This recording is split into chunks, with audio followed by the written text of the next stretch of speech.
Waspada, kuburan Baklawid tidak waras Ja'far Al-Kaf dibangun oleh golongan Habib Yaman untuk menyaingi keberadaan makam Sunan Kudus dan Sunan Muria, dua waliullah besar penyebar agama Islam di tanah Jawa.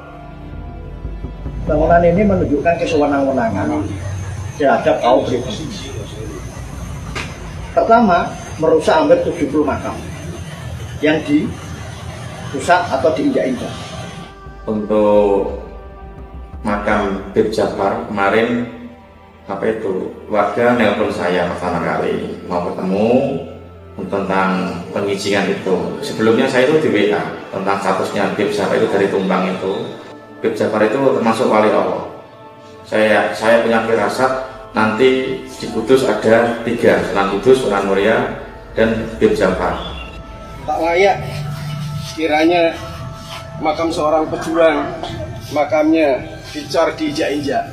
Sedang itu makam wali palsu dibuat sedemikian mewahnya dan mengorbankan banyak makam-makam pribumi, termasuk makam pahlawan ini.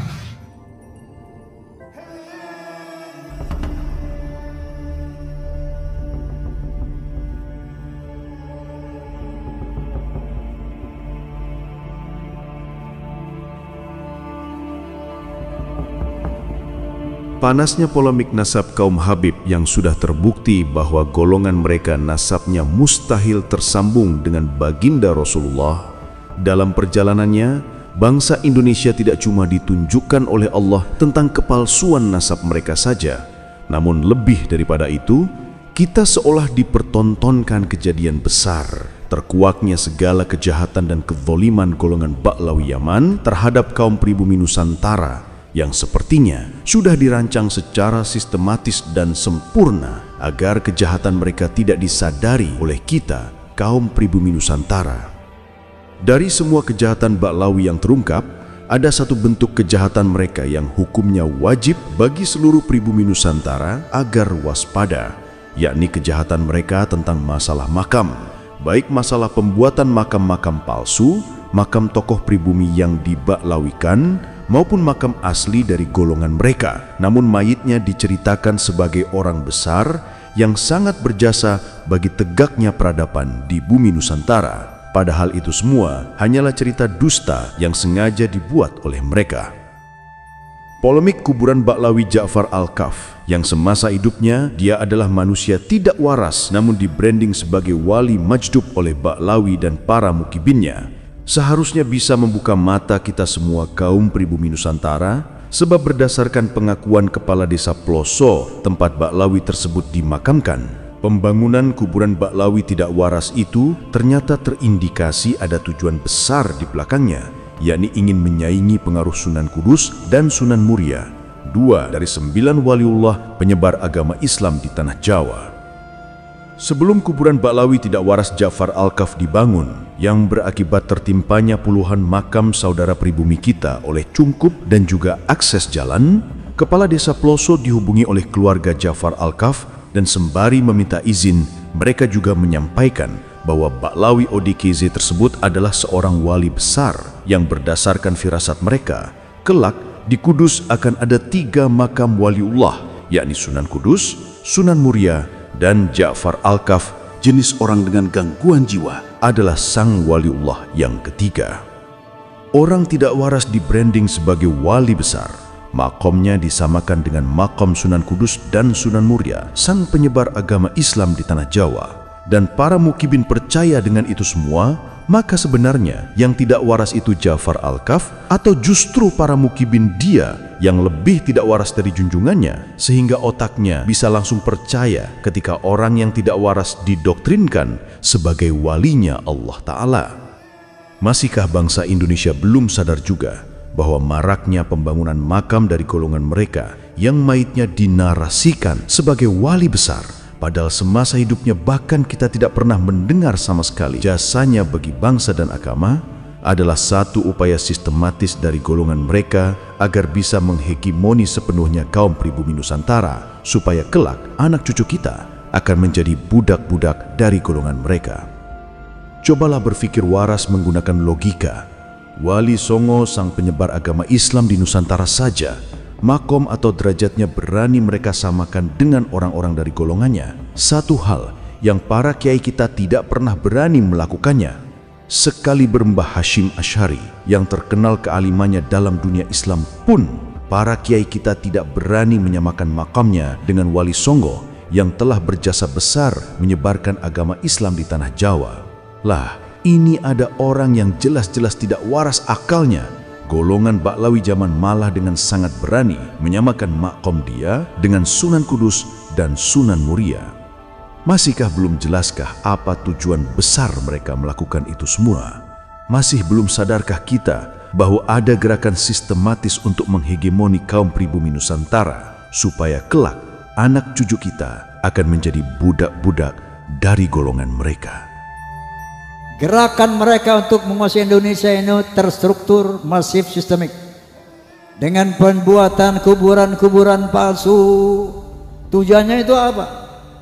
Untuk memberi kesan kepada bangsa Indonesia 10, 20, 50, 100 tahun yang lalu. Tuh lihat, leluhur-leluhur kita ini. Makam-makamnya di mana-mana. Lihat, bahwa Indonesia ini adalah milik Aulia Tarim. Lihat, aulia yang kita kenal di Indonesia ini, mereka itu aulia dari Yaman, Hadramut. Memang kebetulan Pulau Jawa Indonesia ini dikatakan bintu Tarim. Ini punyanya Aulia Tarim. Ini punyanya Aulia Tarim. Ini punyanya Aulia Tarim. Kita pernah dengar dari para salihin bahwa Indonesia ini milik Aulia Tarim. Indonesia ini milik Aulia Tarim. begitu cara mereka menebar pengaruhnya itu. Orang yang punya pengaruh yang besar, Habib, dikasih aja stempelnya. Ini cara mereka.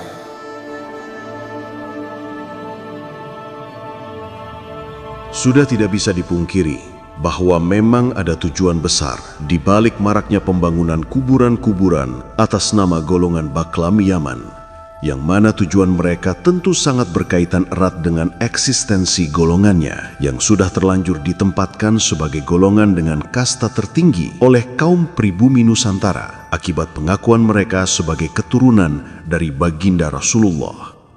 Jika kita mau menyadari pola-pola doktrin yang mereka sampaikan kepada umat Islam bangsa Indonesia, sebenarnya ada dua agenda besar dari golongan mereka supaya bisa menghegemoni kita kaum pribumi Nusantara sepenuhnya. Pertama, mengklaim Wali Songo penyebar agama Islam di bumi Nusantara adalah bagian dari golongannya. Nasabnya dipalsukan masih satu jalur dengan nasab mereka. Tujuannya adalah jelas, agar umat Islam bangsa Indonesia merasa berhutang budi kepada mereka. Sebab karena tokoh-tokoh dari kelompoknya lah, bangsa Indonesia akhirnya mengenal agama Islam yang sekarang menjadi agama mayoritas di Indonesia. Kita tentu masih ingat dengan bacot Bahar Smith yang mengatakan bangsa Indonesia niscaya masih menjadi penyembah pohon jika bumi Nusantara tidak kedatangan orang-orang dari golongannya. Itu adalah bukti bahwa Wali Songo yang mereka klaim nasabnya masih satu jalur dengan golongannya merupakan salah satu agenda besar dari golongan Baklawi Yaman agar umat Islam bangsa Indonesia bisa mereka tundukkan dan bisa mereka hegemoni sepenuhnya. Agenda besar yang kedua, orang-orang yang mati dari golongan mereka akan dibangun kuburannya dengan megah. Dinarasikan di mana-mana bahwa si mayit adalah walinya Allah Ta'ala agar umat Islam berbondong-bondong menziarahinya. Supaya kelak, ketika dusta besar mereka sudah terbongkar bahwa Wali Songo penyebar Islam di Nusantara bukanlah bagian dari golongannya, mereka masih punya kuburan-kuburan megah yang mayitnya adalah benar-benar orang dari golongannya, yang oleh umat Islam juga dipercaya sebagai walinya Allah Ta'ala, meskipun tidak ada satupun bukti bahwa mayit yang dianggap wali tersebut semasa hidupnya punya jasa besar, seperti jasa Wali Songo yang berhasil menyebarkan agama Islam di bumi Nusantara. Bangsa Indonesia janganlah menjadi bangsa yang bodoh. Akibat saking fanatiknya dalam beragama, menjadikan kita mudah ditipu dan dibodohi oleh manusia-manusia yang mengatasnamakan agama demi kepentingan dari golongannya. Jika Baklawi Yaman menarasikan orang-orang yang mati dari golongan mereka adalah walinya Allah Ta'ala, maka tanyakan kepada mereka, apa jasa besar dari orang yang di-branding sebagai wali tersebut terhadap agama? Sebab sejatinya yang disebut sebagai waliullah bukan melulu identik dengan cerita-cerita khurafat yang dibungkus dengan istilah karomah. Namun lebih dari itu, seorang waliullah paling tidak punya andil ataupun jasa besar dalam menegakkan agama Allah Ta'ala.